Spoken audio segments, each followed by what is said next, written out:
Si beaucoup craignaient que cette Coupe du Monde au Qatar soit un véritable fiasco, force est de constater que jusqu'ici, la compétition se déroule sans accroc. Pourtant, au moment de l'attribution de cet événement, au retentissement international, à un petit pays de 2,5 millions d'habitants, de nombreuses voix se sont élevées pour dénoncer ce choix de la Fédération internationale de football association, FIFA.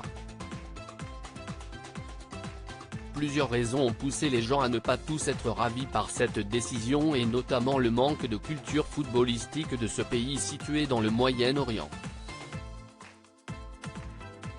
Une histoire liée au football très jeune et donc de nombreux stades à construire pour accueillir les millions de spectateurs venus du monde entier pour assister à la compétition la plus prestigieuse du football.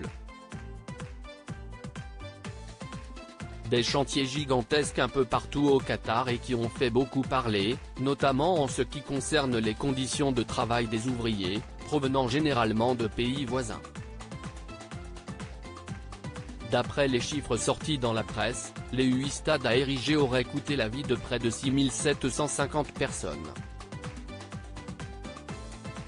Un chiffre très conséquent et qui a entraîné de nombreuses personnes, parmi lesquelles des personnalités connues, à boycotter cette Coupe du Monde. Un mort est déjà un mort de trop. Si est simple des chiffres vivement contestés par Comité suprême en charge de l'organisation de la Coupe du Monde 2022, qui estimait pour sa part qu'il y avait eu 3 décès sur ces chantiers. Pourtant, interrogé par le célèbre journaliste anglais Piers Morgan, qui a récemment fait l'interview explosive de Cristiano Ronaldo, un dirigeant haut placé qatari a eu une version bien différente. L'estimation, CIST 400. Entre 400 et 500, je n'ai pas le chiffre exact, a déclaré le président de ce comité, Hassan Al-Thawadi. Un chiffre qui reste très élevé. Un mort est déjà un mort de trop. CIST simple.